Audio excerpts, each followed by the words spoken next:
We continue our knowledge sharing mission through a series of interviews, and we're thrilled to have you with us today. Tell us a little bit about yourself, about your role, and how you got started. So my name's Prentice. I live in the United Kingdom. I have the immense privilege of, as you mentioned, leading marketing at Fluke. And for those who don't know who Fluke are, Fluke is a global test and measurement organization. We're really an industry leader in test and measurement. And I'm particularly proud to work for Fluke because our brand is known across the world for safety. It's known for innovation, and it's known for precision. And working for an organization that has such immense brand qualities is something that I'm incredibly proud of, and I don't take that for granted. That's wonderful. And how you got started into marketing?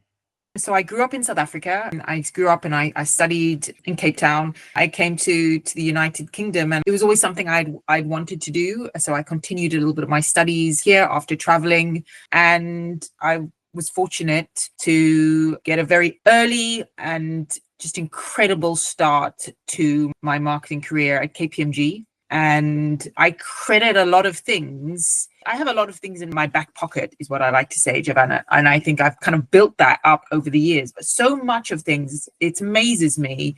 25 years later, I can put back to foundational training, development, growth opportunities I had in my real early career. I had a fantastic team, fantastic opportunities. My love for marketing absolutely started in those early days at KPMG. And that's how my journey began.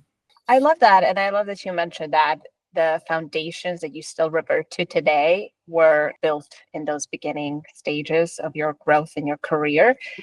Was there anybody in particular that kind of guided you through this journey? Any mentors? Part of it is luck, part of it is hard work. But I think across my career, I've been fortunate to work with some incredibly talented leaders in all my organizations that I've worked for. And I've worked with fantastic brands. With that, if you have the mindset of leaning in and learning and taking the most of all the opportunities presented and take advantage of working for the great brands like I did. I worked for Fujitsu, Atos, all big global technology professional services brands. And in each of those organizations, I think if my previous line managers read this, I'm bound to forget somebody, but I will just collectively say I have been fortunate. I have given a lot of myself, but I've had tremendous coaching. And I've also had leaders that perhaps at times haven't been very good. I've learned from them, and I think you do. I think all of those experiences shape you. They shape me as a leader, and they shape you as a marketeer. I wouldn't change any of it. What are some major do's and don'ts that you learned in general? Maybe it can be from that journey, from the beginning journey, or just now. Stay curious.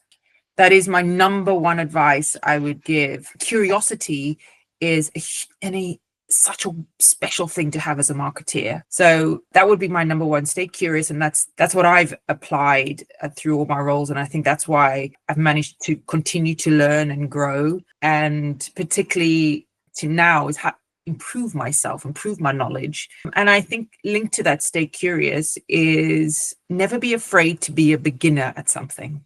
I love that.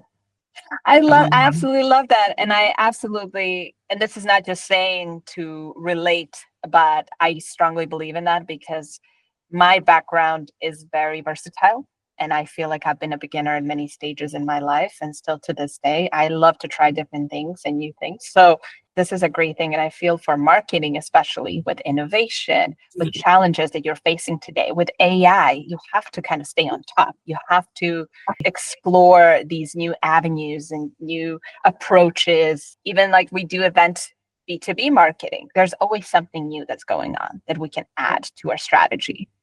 Dip in and out of some of the sessions, but I was at the Gartner CMO Symposium in London recently.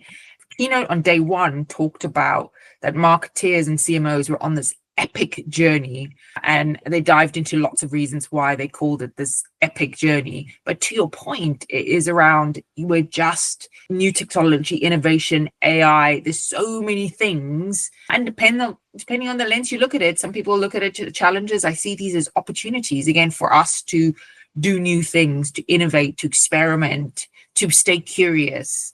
Certainly for me and for parts of my team, at every point, somebody is a beginner at something. And I just encourage everyone to embrace that. I love that. And go off of your point where you say challenges are just opportunities. I will ask you, what do you think is the biggest challenge that the marketers face today? Some marketers may say they have many challenges, but I think, and again, I'm going to use the word opportunity. I think AI is something every CMO I talk to, every networking event I go to, everyone is looking at or grappling with latest technology, latest innovations, whether it's you're building muscle and you thought you're building muscle in ABM, and now you're dealing with agentic AI in ABM, and what does that mean for what you're doing around ABM? But wherever you go around new things, AI seems to come up. And I think for me, where I'm looking at AI for my team is I have the most brilliant team and hugely talented across various functions and different stages of their career. And so I look at how do I help these incredibly talented individuals, and how does AI supercharge what they are doing every day, but get that balance right, where I also have on the other side, I have a mixture of people who are both early in career and, we've got some great interns who've joined us, enthusiastic interns who maybe don't have the experience and the know-how and the knowledge of deep problem solving, deep experiences. And so how do I balance making sure that AI doesn't erode experience and problem solving and curiosity and experimentation, because we take the first answer that we get that AI gives us in a search console versus that deepening of looking and researching and experimenting a couple of times. And I think it's that balance of where does AI supercharge all the expertise we have, and how do I make sure it doesn't collapse or erode creativity and the very culture that we have within the team that makes us so special. And I think that for me is this immense opportunity around how do we do things better, faster, quicker, cheaper, all of those things around AI. But I think there's this balance for me around, I know it's going to supercharge the deep expertise we have, but I also want to make sure it doesn't erode the human relevance of what we do. And that human piece is so important. I agree. And this is something that I've heard so many times discussing either with our clients or in some of the virtual events that we run, especially where the topic is related to event B2B marketing, which is something that we focus on.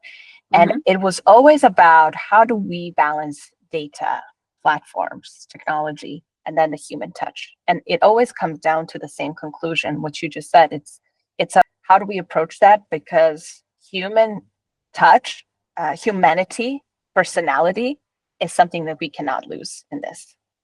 And even with some approaches, some suggest like thank you notes, for example. This is maybe a banal example, but that's still relevant, and it's something that's still going to help our clients feel like they're important to us, that we think of them.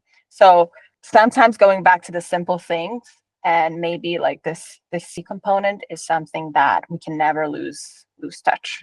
And I love what you just said and how you touched upon that. And you kind of answered my next question, which would be, what is your main marketing focus? But maybe you can dive deeper into it and more so say, oh, my focus is AI. My focus is, but I have a feeling that more so you are this leader who's also looking at the people in your team and trying to get the most out of them and see their potential as well, and where they can lead the organization as well. So maybe beyond that, what is your main marketing focus or main marketing initiatives right now? Okay, so I think you've done something, and I actually believe I'm to serve my team. I'm here to people to the very best versions of themselves. We spend a lot of time with work colleagues at work, and I want people to every day. So making sure I have a team where our employee experience, their growth and development, that is a huge part of what I do every day and what gets me out of bed gives me purpose when my feet hit the floor in the morning. But for us as a marketing function, I look at it as what we're doing in three areas. We're absolutely here to drive growth for our business and be that growth engine for the organization. And marketing has a strategic role to play, I think, in every organization. I'm fortunate in ours that we have a seat at the table. We have across the globe, we adding value to the business and to our customers, importantly, most in every day. So I think there's about driving growth for the business and being that growth engine. We have an important part. We have a special brand at Fluke, and we have a great job, again, a privilege to be able to tell the story of our brand to our customers and bring it to life for our customers every day.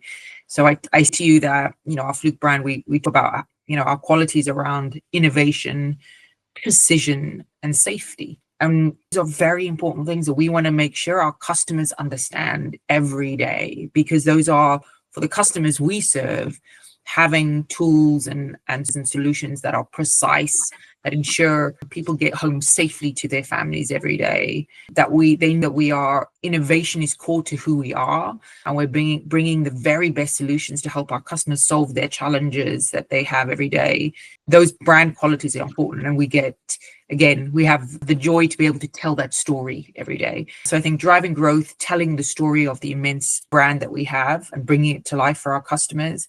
And then culture, we get to, again, bring to life, make real, make tangible, that when every employee, whether they're working remotely or in an office, when they just feel it every. And so we partner across right functions in the organization. I think culture is something that belongs to each of us, but we help to bring that to life for our people, for our partners, and for our customers. We have a very special culture at Fluke, and as part of the family, I'm part of an organization called Ortus. Those are the things. If you say, where is our focus? It's around driving growth. It's around telling the story of our brand, and it's about partnering across the organization around how to bring culture to life for our people and make it real for everybody. Talking about culture, now there's this thing between marketing and sales, and usually they go hand in hand, or they kind of fight in many organizations, or they just simply do not cooperate very well. But we believe in marketing and sales should truly be cooperative and kind of function as one team still. So you did speak about your team and you did speak about the culture, but what is the culture like at Fluke when it comes to teaming up with sales?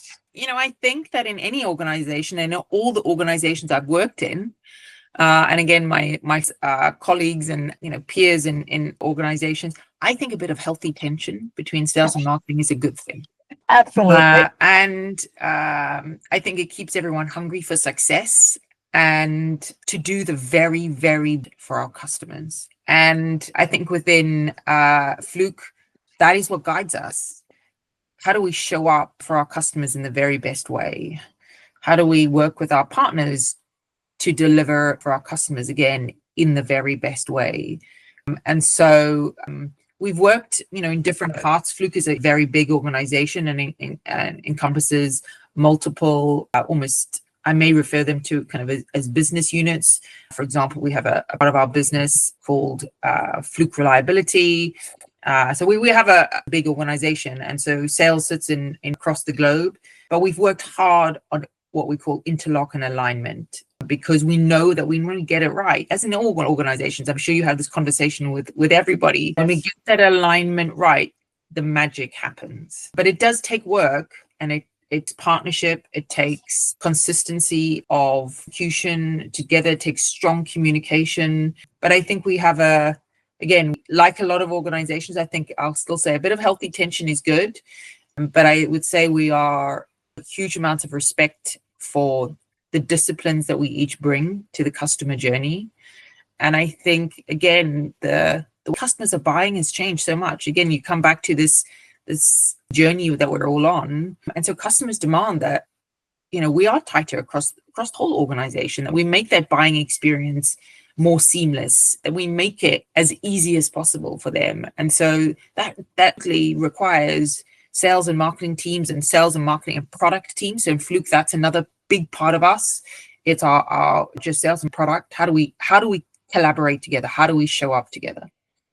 To go more maybe deeper into that question, out of all marketing initiatives you were in charge of, which one has your sales department traditionally been more grateful for or more excited about? And that's a hard one. I think, again, different salespeople will probably look at different initiatives. So we were on a call yesterday with part of the business, and we took a moment just to reflect on a really big event that we hold every year called Accelerate. And we were on a call, and because of time zones and where our teams are based, we did one in the morning, we did one at the end of the day. We had different people just reflect on the event. And what is wonderful is when you hear our customer success, our VP for customer success, when you hear our VP and manager for part of the business just talk about the collaboration that with marketing and sales, and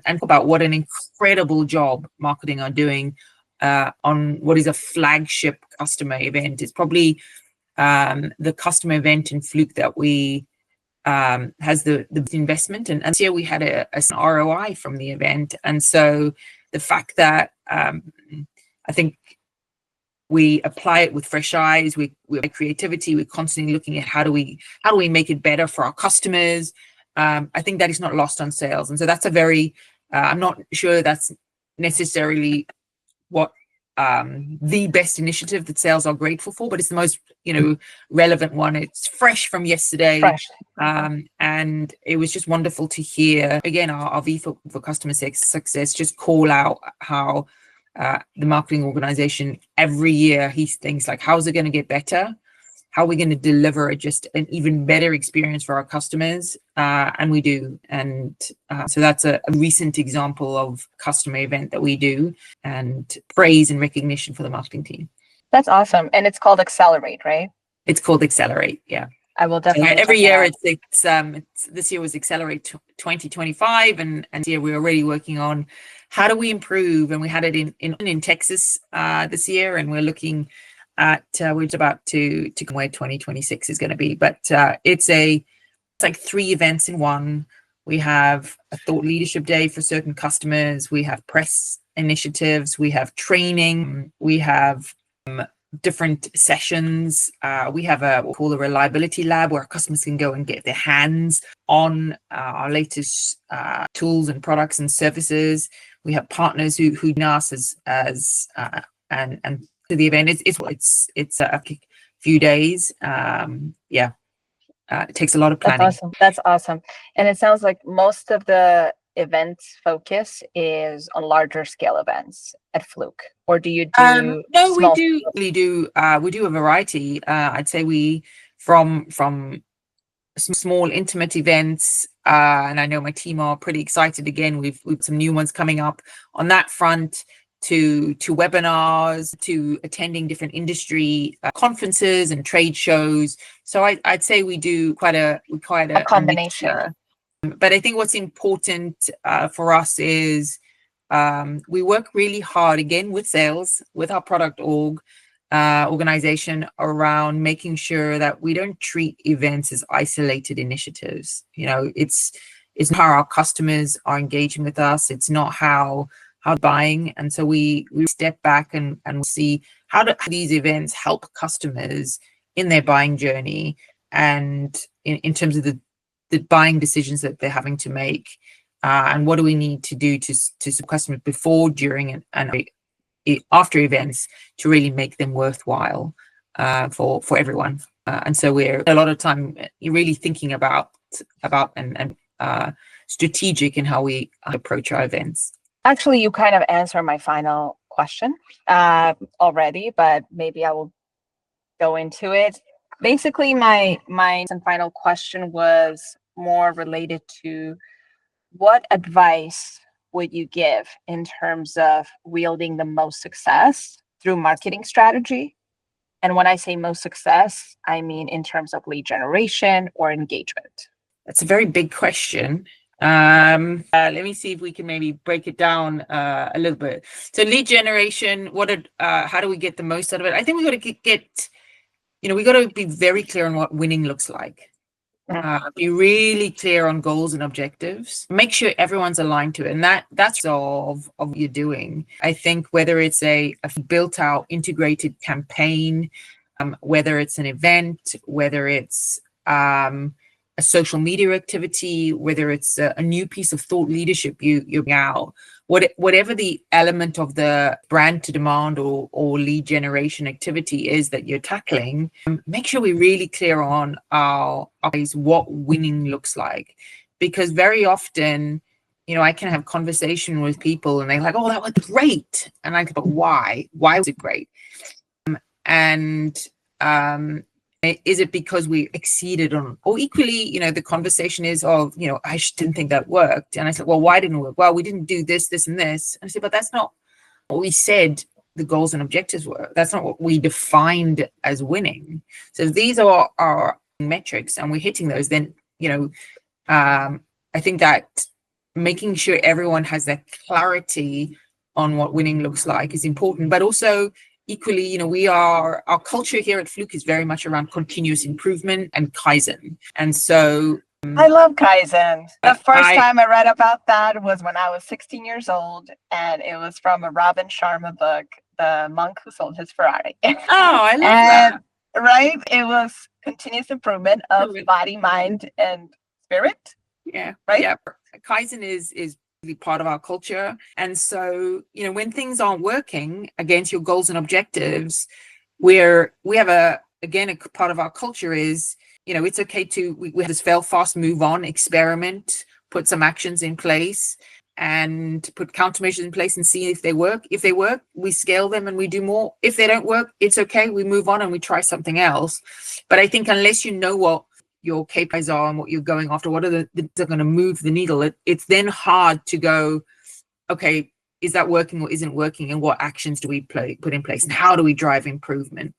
So I think, being clear on your goals and objectives, being nimble and adaptable enough to change course or pivot, and again, have that continuous improvement mindset so that you deliver against the goals and that you want for the business and for your. That's amazing. Thank you so much, Sue-Ann. This was truly a pleasure. It was quite an energizing and inspirational, I might say, interview, at least for me. On my end, I can take away so many things from this conversation, starting with curiosity, being a beginner and not being afraid to be a beginner, continuous improvement. And I do feel like Kaizen is also maybe your personal approach to life.